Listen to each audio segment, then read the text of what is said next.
A Palestinian protest held as part of the annual March of Return to commemorate Land Day has led to the deaths of many protesters. Others suffered the suffocating effect of tear gas. The escalating violence arose from clashes as tens of thousands of Palestinians began a 6-week march near the fence to demand what they say is their right to return to the homes of their families in what is now called Israel. Palestinians held what they described as the peaceful demonstrations to raise international awareness of displaced Palestinians who are angry at the continuing Israeli blockade of the Gaza Strip. It is claimed Israeli authorities have branded the rallies as riots, deploying snipers and tanks near the demonstrations. This has led to criticism that Israel's response has been disproportionate, and these forces are accused of shooting Palestinians while they were praying or running away from the area. The situation could deteriorate further because Israel has threatened to expand its response in the face of the demonstrations, which are set to continue until the day when the US Embassy in Israel is moved from Tel Aviv to Jerusalem al-Quds. The magnitude of the demonstration this year highlighted Palestinian anger at US President Donald Trump's declaration of Jerusalem al-Quds as the so-called capital of Israel and his decision to move the American embassy there. Is deploying military force the right response to a peaceful protest? And why does the international community not respond more actively to Israel's actions? Simple questions with important answers.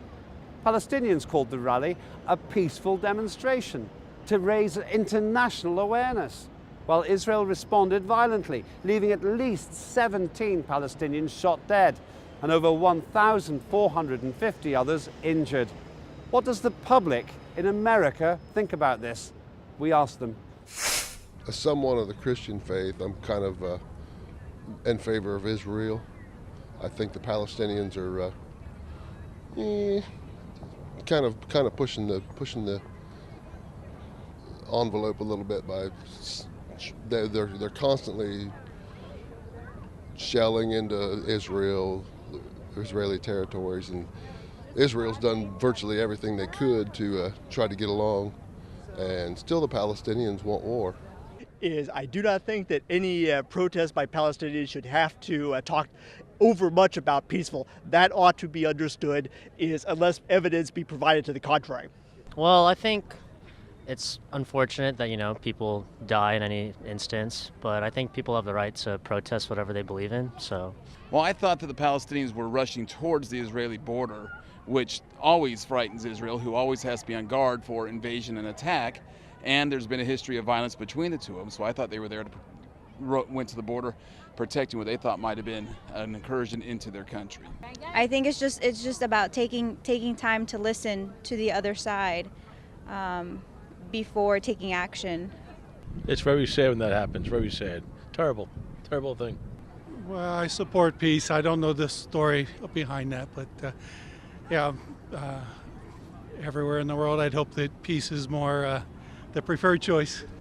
I don't think so. I think when you have a peaceful community, you must also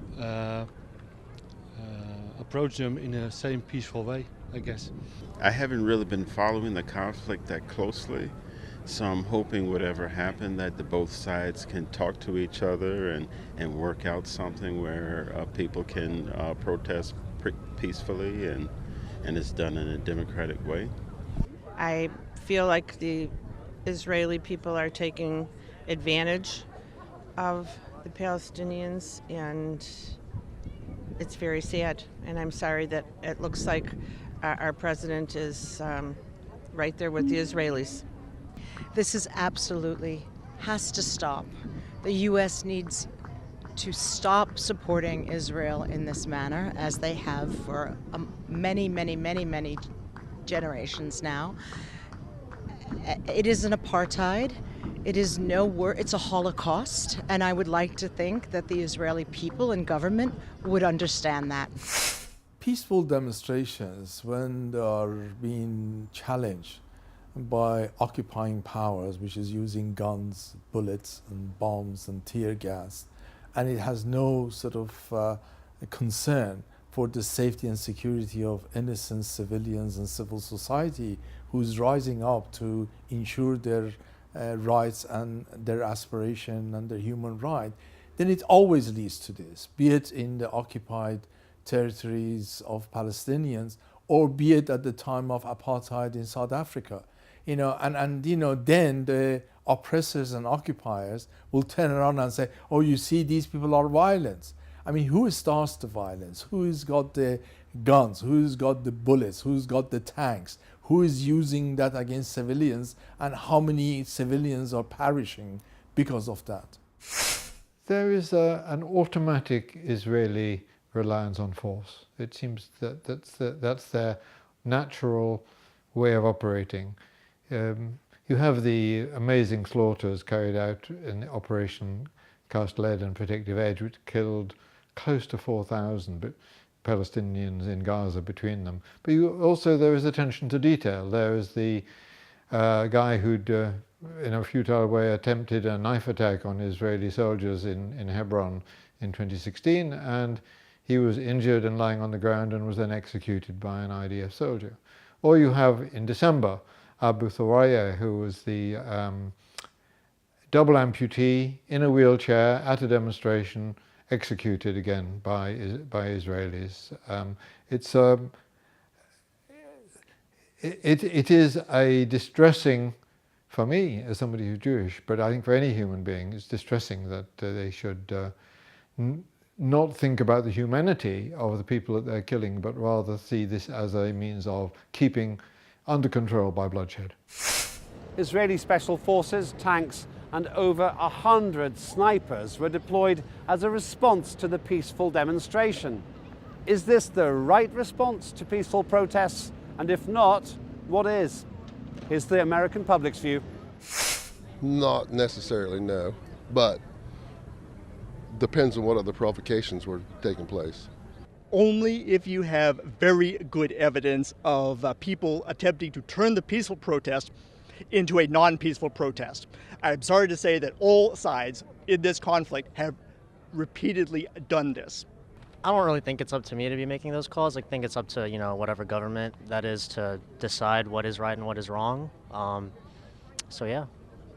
Well, it's their sovereign country and they need to protect it, and they're going to protect it however they think they need to. I think we need to be doing something like that on our own border with our neighbors. No, they have a freedom of speech. They can say anything they want.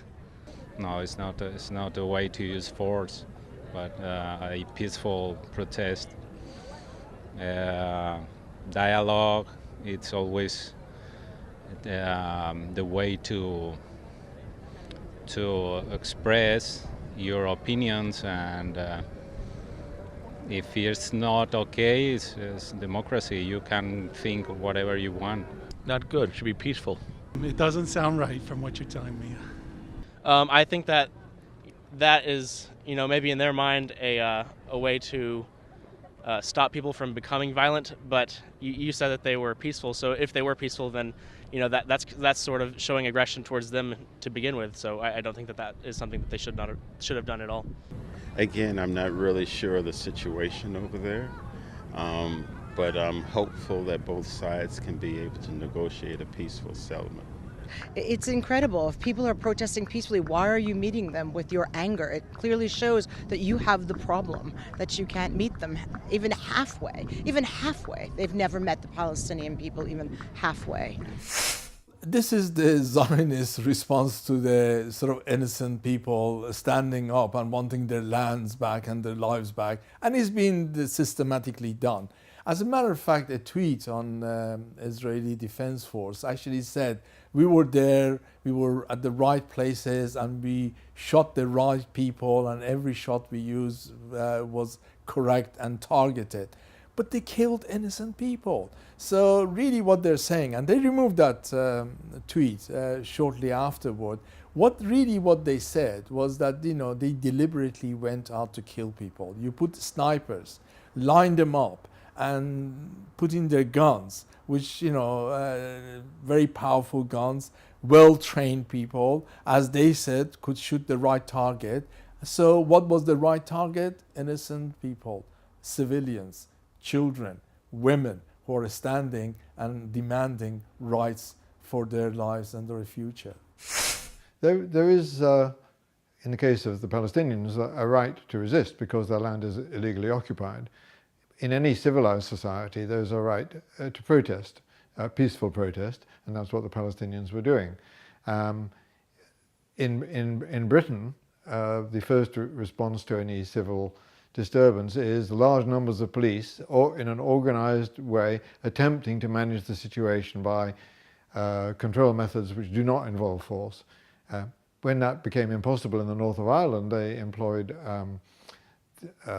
CS gas and plastic bullets, but these are not regarded as acceptable on the mainland of Britain. There's what you have to do when a population is showing by its coherent and large-scale resistance is that you have to think about what's causing it, not trying to suppress the symptoms. For any civilized and sensible Israeli government will be telling them, we have to do something about the Gaza situation, we have to do something about the West Bank situation, we have to make concessions, we have to negotiate without preconditions, etc., etc. None of that is happening. Israel's forces claim to target protesters, posing a threat to what they call the Israeli border. But footage showing Palestinians being shot while praying or running away from the fence has discredited that account. How does the American public feel about these revelations? I think there's always two sides to every story, or three sides to every story. My side, your side, and the truth. So it's just a matter of, I really don't know. I'm not close enough to it to really know what's going on exactly. But the conflict has gone on for a long time, and I think both sides have tried to make things better, and there hasn't been any compromise on either side. Israel has a terrible security problem. There are multiple actors attempting to harm Israel. However, peacefully protesting Palestinians, only with evidence do you bring in the tanks. So they're peacefully protesting, you said? I think that's good. Any type of protest that, in my opinion, doesn't involve violence, I think is a successful protest. It allows people to hear, both sides of the story. Well, who's showing those photos? Is it the Palestinians or is it the Israelis? I think if we're talking about generally, I don't think we should be fighting against people who are protesting. But again, in this instance, I don't know the background as to whether or not it is justified. That's not good. It's very sad to hear that. I live here in the area, and it's hard for me to imagine something like that happening here. It's very sad. Over and over, we are seeing that the Zionists using, the most sophisticated armed forces and one of the most trained armed forces in the region against ordinary civilians. And, they build a wall for this so-called security, not for grabbing land. And they shoot innocent people because they're scared of innocent people, they're scared of children, they're scared of young girls. I mean, these are all claims that, if it's really decoded, what it means is that the Palestinians, just because they exist and they want to continue to exist in their own land, their security threat to Israel, and they need to be ethnically cleansed. Well, the occupation itself is illegal. That makes the boundary fence illegal.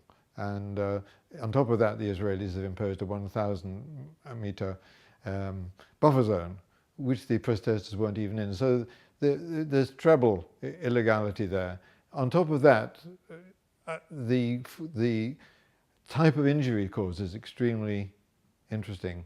I think the soldiers were probably given instructions to aim low, so that otherwise the casualties would not have been 15 or 20, but 150 or 200 or maybe more. So they aimed, unfortunately, some of the Israeli soldiers clearly could not control themselves with the possibility of shooting at Palestinians, but the majority of them were shot low. The result is, in effect, a mass kneecapping of Palestinians who will be disabled and will become a burden on themselves and their communities as a result of this, the humane decision not to shoot to kill. The statistics tell a grim story of violence, bloodshed and death. Israel deployed at least 100 snipers as well as tanks near the protests. Use of force has led to a predictable outcome. In the first days of the demonstrations, 17 Palestinians had been shot dead and more than 1,450 others injured. The number of Palestinians involved in the protests is estimated to exceed 30,000, and the death toll keeps rising. Why does the international community seem to ignore the Israeli regime's brutal policies against Palestinian citizens? We put that to the American public. Here's what they said. It's just the land that has been the land of the Israeli people forever. I think there's a certain amount that you can help it. At the same time, when you start meddling in other people's affairs, it just gets worse. I think Israel has a lot of resources, and so they're able to use all those resources against the Palestinians, and so, especially because the Palestinians have already been displaced, so that's... They should be all equal to each other. It's like you should not be biased on by just helping one country, but you should also help the other one. There's a lot of history there, and in order to understand the difficulties that are happening over there, it's very important to understand the history of Israel and the Palestinian conflict. Well, they should regroup and rethink it and pull together and help Israel. Not doing what they're doing in Palestine. It's not proper. I definitely don't think that it's wise to just blindly be on anyone's side, because I think that you need to look at both sides, or maybe not both, but all the sides rather, before you support someone or some organization. I think it has to do with the Second World War. Oh, I'm not aware of that. I thought that the UN was trying to negotiate a peaceful settlement for, the interests of all parties in that area. And I hope that they would continue to do so. There is argument that is this strong lobby, there is, even bribing of politicians. Every year Western politicians in large numbers will be traveling first class to Israel, all paid for, and brainwashed and so forth and so on.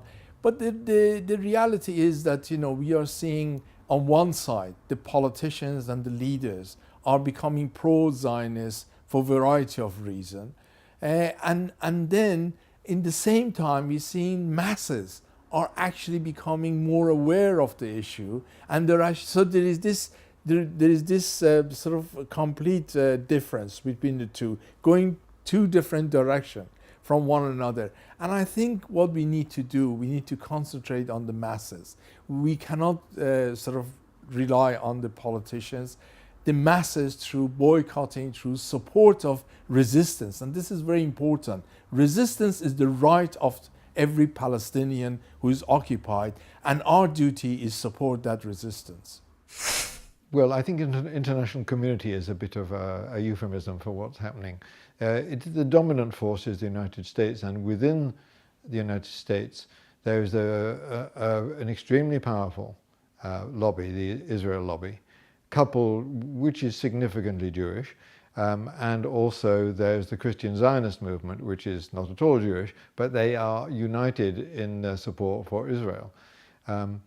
They have operated in an extremely coherent way to make it very hard for any American politician to get elected if they say that they don't support Israel, because they will finance opposition to them by somebody who does support Israel.